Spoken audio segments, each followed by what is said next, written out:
Mazzanetti the murderer, Mazzanetti the fiend. Step on him, squash him. It wasn't his anti-communist feelings that prompted Lee Jacob to testify against his Hollywood pals. Unfortunately, he was short on cash. A mental institution had his wife locked up. His passport had been confiscated by the government. No food for his children.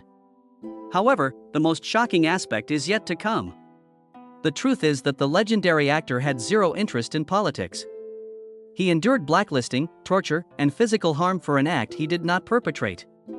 Let me tell you the story they would rather you not hear.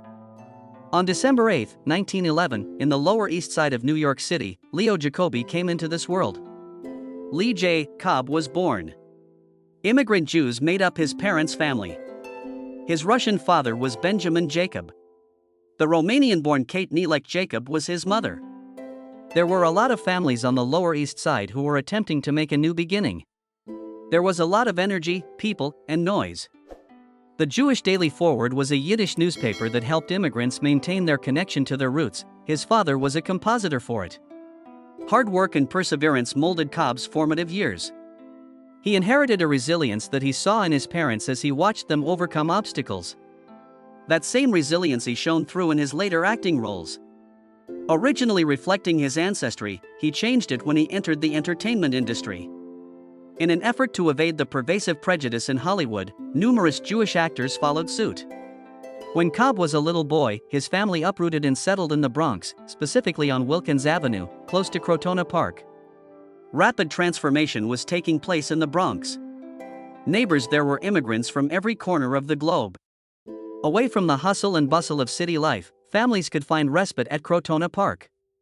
The job his dad had was more than just a means to an end, it was a source of consistent income. A voice for those seeking their place in America, the Jewish Daily Forward served as a link to their culture. Storytelling was an integral part of Cobb's upbringing, and it had a profound impact on his acting style. His future seemed to lie in music at first. Because of his exceptional hearing, Cobb blossomed into a violin prodigy. He was also quite skilled on the harmonica. As a teenager, his life took a dramatic turn, despite his obvious talent. Tragically, he fractured his wrist, ending his aspirations of becoming a violinist. Although it was a terrible moment, it compelled him to seek out new things. Acting was the result of his quest. While he was 17 years old, he took a considerable risk. He bolted for Hollywood, hell-bent on making it big. The movie business was booming. Along with thousands of others who shared their aspirations. Although acting roles were scarce, Cobb became a member of Bora Minowicz's Harmonica Rascals, a musical ensemble. Returning to New York was his only option after a few years of struggling. Despite his disappointment, he was determined not to give up. He worked at radio dramas during the day and attended New York University for accounting classes when he returned home. While acting remained his true calling, he did need a backup plan. A life-altering decision was made by Lee J. Cobb in 1935. In the midst of a dramatic shift in the United States, he became a member of the group theater. Harold Clurman, Cheryl Crawford, and Lee Strasberg formed this ensemble in 1931 with the goal of presenting honest, powerful stories about regular people rather than glitzy entertainment.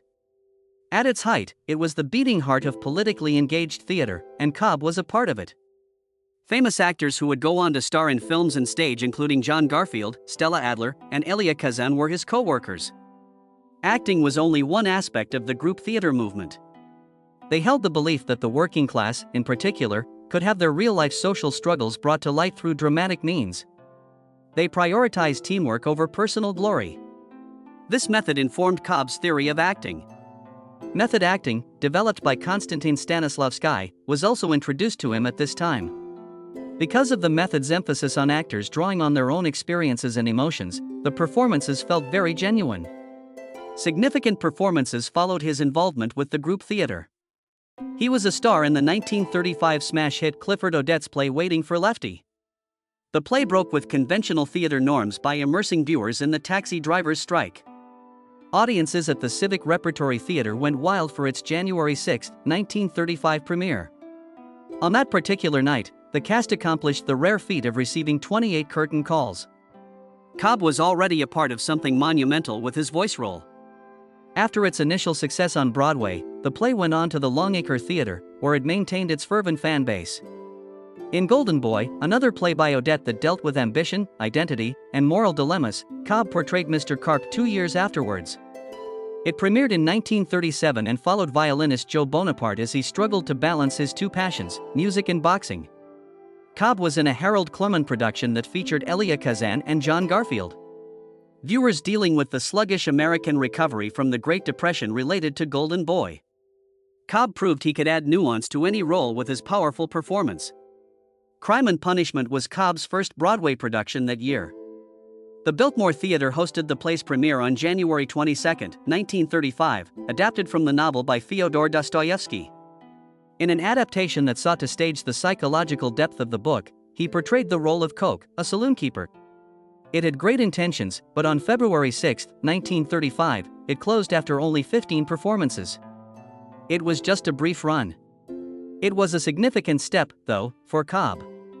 Even though he was only 24 years old, he was already well known for his willingness to tackle challenging roles. In 1934, Lee J. Cobb began his Hollywood career with a small part in Universal's science fiction serial The Vanishing Shadow. A lot of people think the film had the first handheld ray gun ever in it, which was one of the early science fiction gadgets it introduced. Even though it was a humble beginning, it was the beginning of Cobb's career that would continue for over 40 years. Under the alias Lee Colt, he began starring in low-budget westerns in 1937. Paramount Pictures released Rustler's Valley on July 23, 1937, as one of these. Along with George Gabby Hayes and William Boyd, the actor most known for his role as Hopalong Cassidy, he had the supporting role of Cal Howard. For straightforward, action-packed stories, Hollywood turned to westerns, and Cobb aspired to establish himself in this industry. Even though he was in North of the Rio Grande that year, his acting roles didn't catapult him to stardom. Cobb tried to fit the rough cowboy stereotype by naming himself Lee Colt, but he didn't keep the name for very long. As an actor, he aspired to be taken seriously. Stepping away from his stage name was his way of aiming for greater things, rather than being just another face in B-movie westerns. He embarked on the course that would shape his professional life with that choice. After finding success on Broadway, he returned to Hollywood in 1939 and finally broke through. In the stage production of Golden Boy, based on the play by Clifford Odets, he was cast. Joe Bonaparte, played by William Holden, is a young violinist who was conflicted about pursuing a career in boxing or music. As Mr. Bonaparte, Holden's father, Cobb had to play an older man convincingly, even though he was only 7 years Holden's senior. Everything shifted because of this role. The emotional weight of the film was given by his performance as the caring yet conflicted father. Thanks to Golden Boy's success, William Holden's star was on the rise, and Cobb proved he could add dimension to a supporting role. Now Hollywood was paying attention to his acting style, which had been shaped by his background with the group theater. His days of playing bit parts in westerns came to an end as he moved on to more substantial roles. It was in the 1940s that Cobb's versatility as an actor became apparent. He made an appearance in the 1943 film The Song of Bernadette. Portraying Dr. Doses, a skeptic of Bernadette Soubirous' visions who gradually begins to believe in them. The novel by Franz Werfel served as the basis for the immensely successful film. At the 16th Annual Academy Awards, it took home 4 statuettes, and Cobb's portrayal gave the film more nuance as it explored themes of faith and doubt. Anna and the King of Siam, which took place 3 years later, featured him as Krala Home, Siam's prime minister. In 1946, Anna Owens, Irene Dunne, and King Mungkuit, Rex Harrison, had a cultural collision in the film. The subtle dominance that Cobb exuded as the character stood out. He was strong and acutely aware of how his world was changing. The King and I, a popular musical, was based on the film, which took home 2 Oscars, one for Best Cinematography and another for Best Art Direction. On February 10, 1949, Lee J. Cobb became a legend. New York City's Morosco Theater hosted the world premiere of Death of a Salesman that evening. Willie Loman, a salesman who was drowning in failure, was played by Cobb. He did more than act, he became the character under Elia Kazan's direction. Viewers were dumbstruck as they witnessed a man's collapse right in front of their eyes. Everyone loved the play. The performance by Cobb was honest and tragic. He maintained the same level of intensity and desperation night after night. Many were visibly unsettled as they departed from the theater. one of the best performances ever staged on Broadway, according to critics. He was nominated for a Tony Award for his portrayal of Willie Loman, which set the bar high for subsequent actors in the role. Playwright Arthur Miller was astounded. Cobb's self-perception was altered by his performance. To make the script more fitting for Cobb's powerful and complex character, he even rewrote sections. "The best dramatic actor I've ever seen," was what he later referred to him as. Working together, they elevated Death of a Salesman to the level of the most influential plays in theater history. From February 10, 1949, to November 18, 1950, the show ran for 742 performances on Broadway.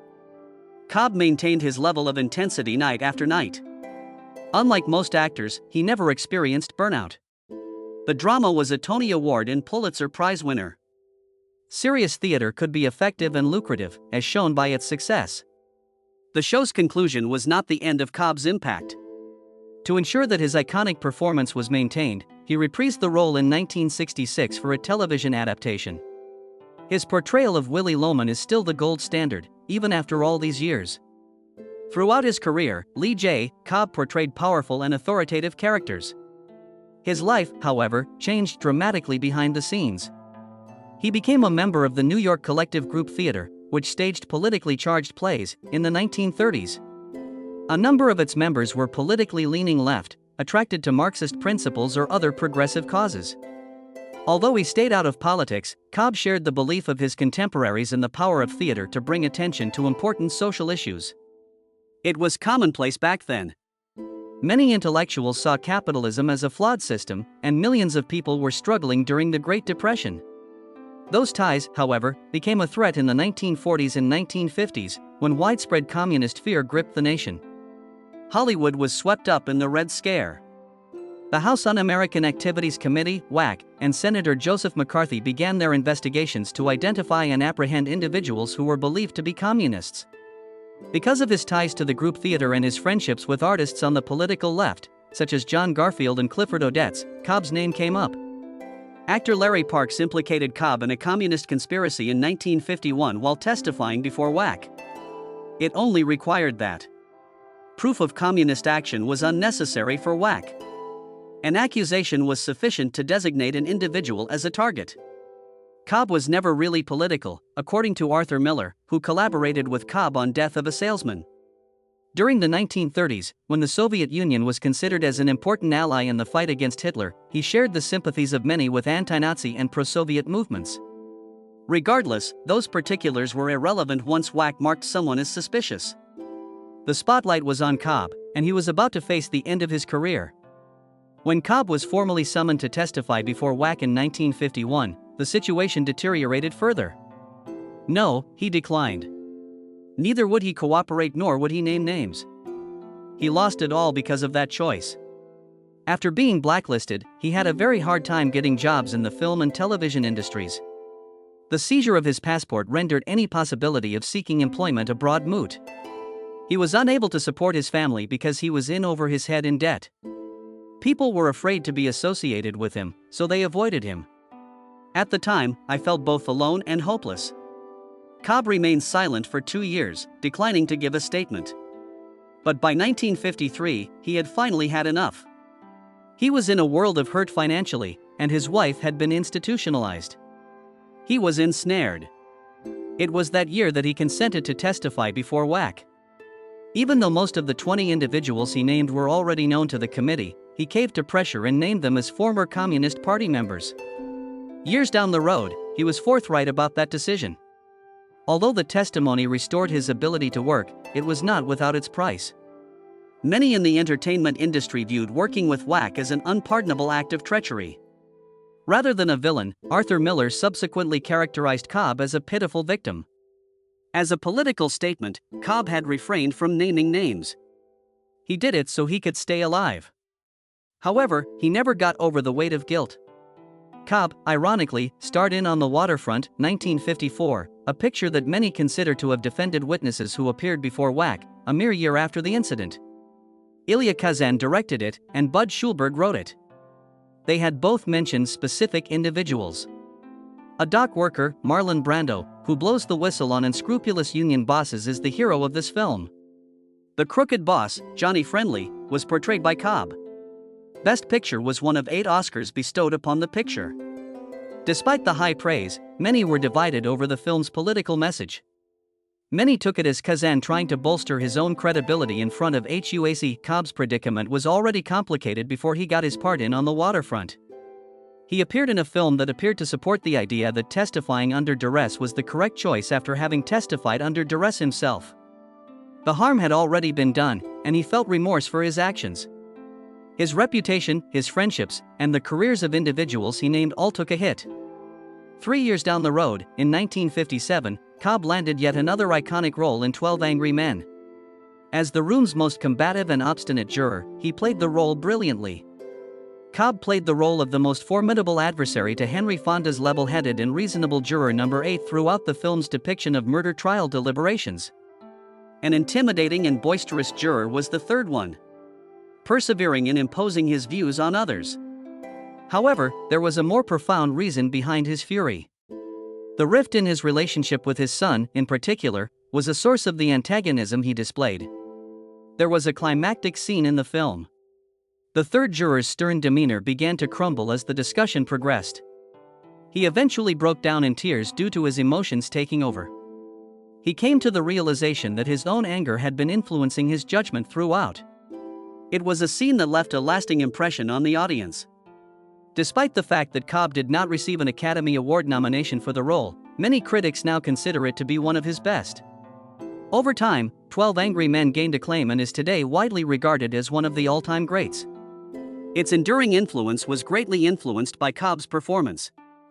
In 1958, for Brothers Karamazov, he received his second nomination for an Academy Award. The hedonistic and manipulative father of a dysfunctional Russian family, Fyodor Karamazov, was played by him. Cobb brought complexity to Fyodor, whose character was characterized by avarice and egotism. A corrupt old man, he was more than that. Furthermore, as the catalyst for a cascade of unfortunate events, he embodied the moral decline. At its core, the film revolved around Cobb and his moral and religious convictions. He received a lot of praise for his performance, and The Brothers Karamazov was named one of the best films of 1958 by the National Board of Review. Even as reviews for the film grew increasingly mixed, Cobb's turn as the lead actor continued to garner praise. Cobb was gifted in more than just dramatic roles. It was clear he was capable of juggling multiple responsibilities. His 1960 film Exodus portrayed the role of a Zionist leader named Barak Ben Cannon, who fought for the independence of Israel. The part was already powerful, but his presence elevated it to new heights. He portrayed Marshal Lou Ramsey in the 1962 Western epic How the West Was Won. Afterwards, in 1966, he shocked moviegoers with his comic timing in Our Man Flint. In this James Bond spoof, he portrayed Cramden, an irate intelligence chief. The film's financial and critical successes demonstrated that Cobb could excel in less dramatic parts. Lee J. Cobb possessed an extraordinary talent for elevating every role he played. He was unique in the raw intensity he brought to his roles in television, movies, and live performances.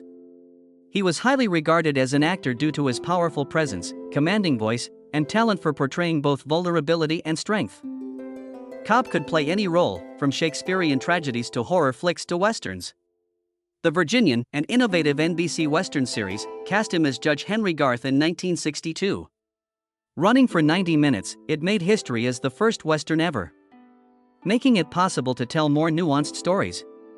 Living at Shiloh Ranch in 1890s Wyoming was the center of the show, which revolved around Cobb's character. The ranch wasn't the only thing Garth owned. In addition to being a father figure and mentor, he was a man whose choices mattered. Cobb brought out both his toughness and warmth in his portrayal of him. Roberta Shore's character, Betsy, an adopted daughter, viewed him as a loving yet strict parent. Everyone on the ranch, including the Virginian, respected him as an authority figure. He wasn't merely there to issue directives. Disputes were resolved, difficult decisions were made, and responsibility was carried by him. The judgment finds Garth thinking back on his time as a judge in Medicine Bow while also dealing with threats from the family of a convicted man. Cobb portrayed a man who was both physically and emotionally formidable. He lent genuine feeling to the part, which helped make Garth come to life. The most successful years of the Virginian were during his tenure there. His performances were memorable, and his presence was beloved by the fans. He gave a performance that was very intense, and it tolls for thee. An angry ex-convict, played by Lee Marvin, abducts Garth and tortures him. Cobb was challenged in the episode, but he came through admirably. It was a standout episode of the series because of his ability to portray both suffering and strength. Cobb departed the program in 1966. It felt right to write him out of the story. Leaving Shiloh Ranch, Judge Garth became the governor of Wyoming. When he left, the show took a different turn. The Virginian was deprived of something significant in his absence.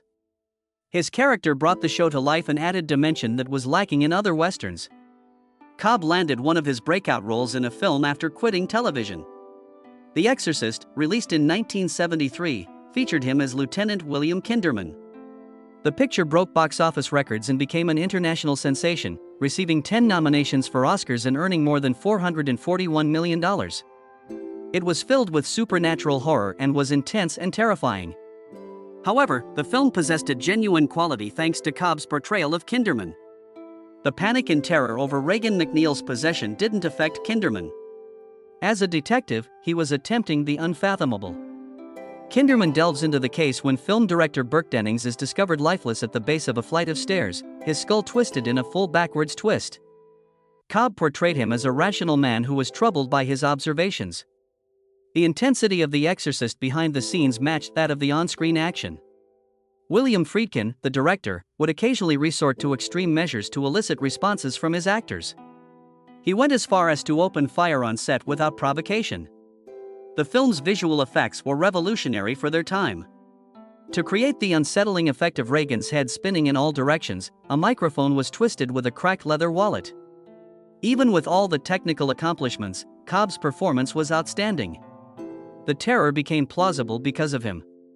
Before passing away in 1976, he had a number of notable roles, including The Exorcist.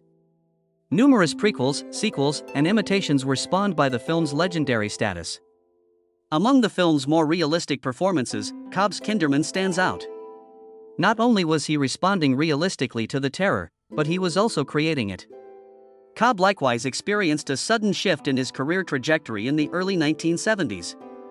He was a regular in the Polizio Tesci series of Italian crime thrillers. Dark and violent, these films mirrored the era's political turmoil. During this time, American actors frequently appeared in films made in Europe, and Cobb was no exception. He played a mob boss entangled in a violent power struggle in 1976's Crossshot, which was his most famous role. The film's style was reminiscent of American noir, but they were darker and more intense. Corruption, violent gunfights, and explosive vehicle chases were present in every scene. The part was tailor-made for Cobb. He was the standout star even in the ensemble cast. His last film, Crossshot, was released after his death. Even though it didn't receive the same level of recognition as his Hollywood work, it demonstrated his determination to continuously challenge himself creatively. Despite his declining health, he continued to push himself to new limits, demonstrating that he could rule any musical style. Cobb was passionate about more than just movies and TV. Performance art. He played a challenging role in Shakespeare's King Lear in 1968. At the time, it had 72 performances, making it the longest-running King Lear on Broadway. Cobb, who played the aging king with a blend of strength and sadness, was 56 years old. A raw, intense, and profoundly emotional performance was what he delivered. Of all Shakespeare's plays, King Lear is among the most challenging. The role demands an actor to fully immerse themselves in the complex and dark plot. The delivery was made by Cobb. He brought the character of Lear to life, showing how a man can feel helpless when he loses control of his life. Power and betrayal were prevalent themes in the play, which resonated with audiences during the turbulent late 1960s. It had always been unusual for Broadway to stage King Lear. The previous big production was Orson Welles' in 1956, which was before Cobb's performance. Not until Christopher Plummer stepped into the role in 2004 did the next one follow. That fact alone demonstrates how monumental an accomplishment Cobb's was. The life of Lee J. Cobb was filled with both easy and hard times. The Yiddish theater and film actress Helen Beverly was his wife, whom he wed in 1940. Julie Cobb, who went on to have a successful acting career, was one of their 2 children. However, circumstances beyond their control put their marriage to the test. A communist, Cobb was said to have been during McCarthy's time. After he was named in testimony before the House Un-American Activities Committee in 1951, he was placed on the blacklist. The atmosphere of suspicion and terror encircled him, and the strain became intolerable. The strain had already caused their marriage to crumble by 1952. His private life was almost ruined by the political persecution. Cobb came clean about how much Helen went through during this time later on. She was institutionalized as a result of the stress caused by the investigations. He was also feeling confined. He was mentally and financially exhausted from dealing with the government's constant demands. 20 people were named by him as having been members of the Communist Party in his 1953 testimony before WAC. Though he later came to regret it, he rationalized his choice by saying it was an act of survival that he felt was essential for his family's well-being. Cobb tied the knot with teacher Mary Hirsch in 1957. He found the stability he had been seeking through this marriage. He now had 4 children, 2 of whom were born to them. He was able to make peace with Mary after the Red Scare wrecked his career and personal life. But exhaustion from years of hardship had set in. Cobb passed away from a heart attack in Woodland Hills, California on February 11, 1976, when he was 64 years old. Among other prominent Jewish figures, he was laid to rest at Los Angeles' Mount Sinai Memorial Park Cemetery. His indisputable impact on stage and screen was a result of a career beset by obstacles. When he passed away in 1981, the American Theater Hall of Fame posthumously inducted him. He gave a legendary performance as Willie Loman in the Broadway musical Death of a Salesman. Even today, his impact is felt.